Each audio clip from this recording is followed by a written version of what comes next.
السلام علیکم زه واجد الله او تاسو ګورئ زما فیسبوک او یوټیوب چینل امید لرم چې خبرې او ژوند به مو ښه تېرېږي. ناظرین کرام نن د پاکستان په پارلیمنټ کې یو تاریخ رقم شوی دی او دا تاریخ داسې رقم شوی دی چې کومه خلکو چې دا غوښتل چې عمران خان صاحب نوم چې کومه دی دا د پاکستان نه ختم شو، دا د سیاست نه ختم شو او د عمران خان صاحب د نوم اخیستلو والا به هېڅوک هم چې کومه وي هغه به نه میلاویږي. نن هغه کسان ډېر زیات خفه دي ځکه چې د خیبر نه والا تر کراچۍ پورې چې کومه ده یو اواز نن د خلکو په غوږونو کې اورېدل کېدو او هغه دا و چې آئی پی ټی آئی اور پاکستان کا مطلب کیا، لا الہ الا اللہ او پاکستان کون بچائے گا عمران خان. دا اوازونه چې کومه صرف دا اوازونه نن دیو اورېدلو او د دې وجه نه چې کومه ډېر کسان ډېر زیات خفه او نن په پارلیمنټ کې دننه د عمران خان چې کومه کسانو الیکشن ګټلی او هغې راغلي او هغې د عمران خان صاحب هغه ماسک چې کومه دی د هغوی د شکل هغې دیو اخیستلی و او په خپلو مخونو باندې دیو لګولی و او هغې ویل چې د پاکستان عوام چې کومه د حقیقي طور باندې چې کومه لیډر شاته ولاړ دی هغه نوم د عمران خان. او نن د پاکستان په پارلیمنټ کې دوه قسمه خلک راغلي. یو هغه کسان وو چې کومو ته د پاکستان عوام ووټونه ورکړي او په هغې پسې شاته د پاکستان عوام ولاړ وو او دویم هغه کسان وو چې کومې د دې خلکو دا ووټ چې کومه دی دای پټ کړی وو، د عوام منډیټ چې کومه دی دای پټ کړی او د هغه پټېدو نه بعد چې کومه دی هغه د کلمې طیبې لاندې چې کومه دی هغه نن لاړه او په اسامبلۍ ته دننه ورسېدو او د الله د نومونو لاندې چې کومه دی او د قرآني آیاتونو د سایې لاندې چې کومه دی هغو چې کومه دی یو دروغجن حلف چې کومه دی هغې چوت کړو او دا کومه کسان چې کومه دا به نن ډېر زیات پریشان وي. که چېرته د دې کسانو ته دا ووایي چې تاسو حلفن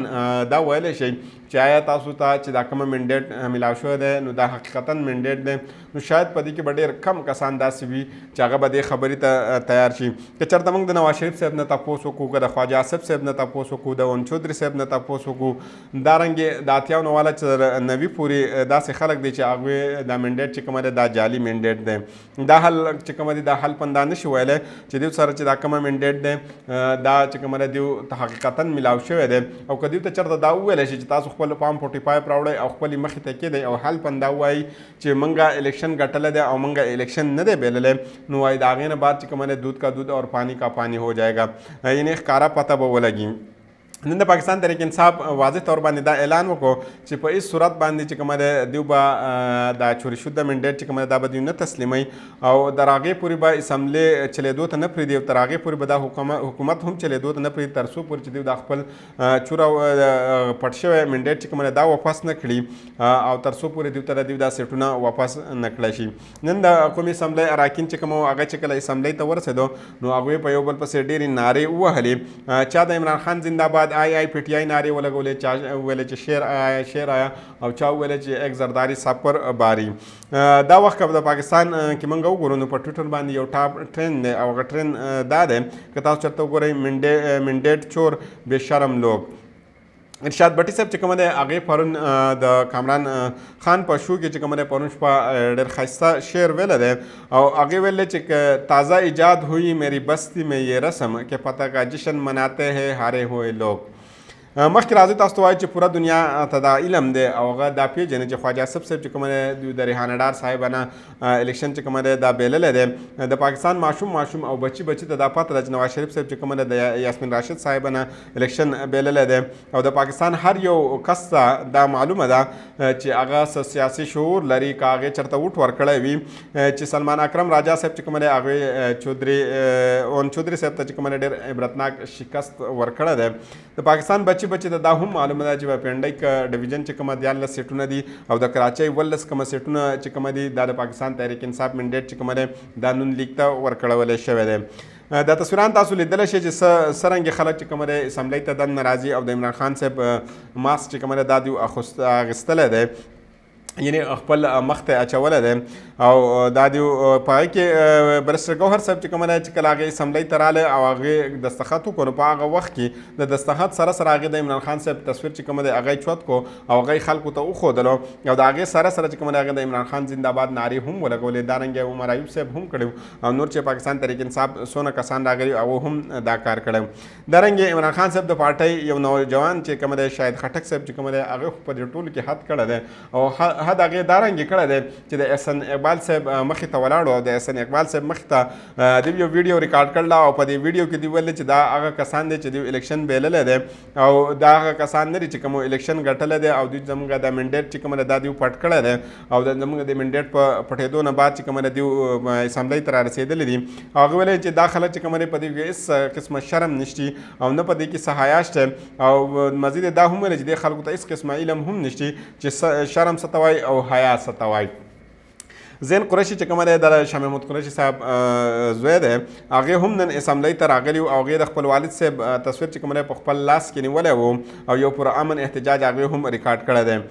دارنګې نواز شریف صاحب چې کومه دی چې کله دستخط دپاره رالی نو د الله قانون ته ګوره چې په دغه وخت کې چې کومه اوازونه لګېدل بالکل داسې ښکاره کېدله چې د اوازونه چې کومه دا نواز شریف صاحب دپاره جوړ کړی شوي دي. هلته خلکو نارې والې چې چور آیا چور آیا او د بل طرف نه مسلم لیگ نون چې کومه دی اول به دا آواز لګاو چې شیر آیا شیر آیا دا هغې نه بعد د پاکستان مسلم پی ټی آی والا به ورته ویل پاکستان تحریک انصاف والا چې چور آیا چور آیا داسې ښکاره کېدل چې دا آواز د دې دپاره بالکل فټ کړی شوی دی.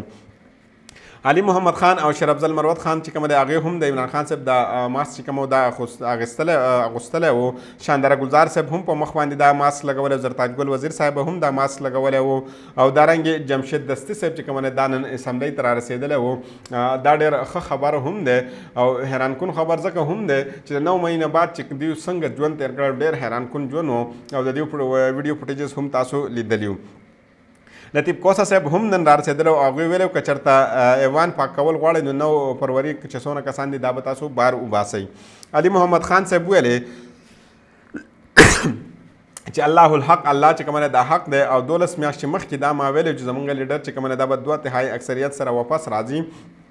او نن چې کومه دی حق او د سچ پته وشوه او هغې ویل چې 180 سیټونه چې کومه دا موږ ګټلي دي خو هغه دا یو الهیده خبره ده چې پام 47 باندې چې کومه دی دانلي وشوه او موږ په ځای نور خلک چې کومه دی هغې ته ګټه ورکړه.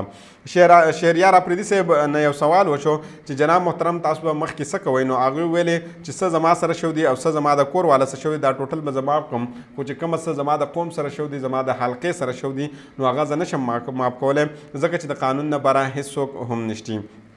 هاور ګومن صاحب چې کومه دی هغې هم ډېر اهم خبره کړله او هغې ویلي دي چې نن هر یو سړی چې کومه دی چې الیکشن پټ کړی دی هغه اسمبلۍ ته رارسېدلی دی او هغه به نن د الله پاک د پاک نومونو لاندې چې کومه دی هغه حلف اوچتوي او وایي زما په نظر کې چې کومه دی د دوی دا باقي ژوند چې کومه دی او د آخرت ژوند چې کومه دی دا د ذلت او رسوایي نه علاوه نور هېڅ هم نه دی او دوی به صرف ذلت او رسوایي چې کومه ده دا به اخلي. دارنګې سهیل وړایچ صاحب چې کومه دی هغې هم یو انکشاف کړی دی او سهیل وړایچ صاحب ویلي دي چې زمونږ غالب ګمان دا و چې عمران خان صاحب په غلطه باندې دی او عمران خان صاحب چې دا څه کوي دا په غلطه دی. د عمران خان صاحب نه بعد چې کله دی پاکستان کې به حقیقتي جمهوریت راشي خو هغې ویلې چې د عمران خان صاحب نه بعد چې کومه دی حقیقتي جمهوریت څه کوي چې حالات د هغې نه دونه زیات بدتر شو چې خلکو کمبو ته هم اوټونه واچول یعنې چې عمران خان صاحب په یو ځای کې کمبه ودرول وه نو هغې ته هم خلکو اوټونه واچول او ویل که چېرته دا حالات دغه شانته مزید روان وي نو عمران خان صاحب چې کومه دی دا به یو نمونه جوړه کړه شي او د پاکستان د سیاست دپاره او دا به یو رهنما او حقیقتي لیډر چې کومه دی دا به پاکستان کې تسلیم کړی شي. دا د پاکستان حالاتو خو نن چې په قومي اسمبلۍ کې دا څه وشو دا ډېر زیات حیران کن و او صرف زموږ دپاره نه بلکې دا د ټولې دنیا دپاره ځکه چې موږ یو سیولایز یو اسلامي ملک یو او زموږ په اسلامي ملک کې بیا په یو داسې ځای کې چې هغې ته موږ ډېر د قدر په نظر باندې ګورو چې هلته د انسانانو داسې تذلیل کې شوی دی چې څوک د انسانانو د تذلیل د دې نه انتها نشي کېدلی چې یو کس تا مخې ته موجود وي تا هغه ته وایي چې چور راغلی دی تا هغه ته وایي چې دا غل راغلی دی د دې نه غټه د شرم خبره کمه کېدلی شي او بیا حقیقتا که یو سړی کې دننه غلا وي او هغه مخې ته دا نارې ولګي نو په هغه باندې به څه تېرېږي نو دغه کسان ته هم کوشش کول پکار دی که چېرته دوی ته حقیقتا دا پته وي چې د دوی سره دا کومه اوټ چې دوی ته میلاو شوی دی یا دا کومه منډیټ چې دوی ته میلاو شوی دی او دا د غلا دی نو دا منډیټ دې واپس کړي او د عزت ژوند دې تېر کړي صبر دې وکړي دوباره دې محنت وکړي د راتلونکي الیکشن انتظار دې وکړي کېدای شي په هغه کې دوی بهتره کارکردګي وکړي. دارنګې موږ ډېر لیدلي چې په 1999 کې یعنې په یو کم 2000 کې چې کله نواز شریف صاحب لاړې د هغې نه بعد هغې انتظار وکړو په 2014 کې دوباره بیا هغې ته موقع میلاو شوه. دارنګې که موږ عمران خان صاحب وګورو هغوی څومره اوږد مزل کړی دی، د دومره اوږد مزل نه بعد چې کومه دی هغوی ته 4 کاله حکمراني میلاو شوه. یعنې که ته چېرته ښه حقیقتا کامیابي غواړې د هغې دپاره وخت په دنیا کې چې کومه دا به خامخا ورکې، کوشش به کې، محنت به کې. د کوشش او د محنت نه بعد چې کومه دی الله تعالی انسان ته کامیابي ضرور ورکوي. نو د بلې ویډیو پورې ماته اجازت راکړئ. د الله په امان.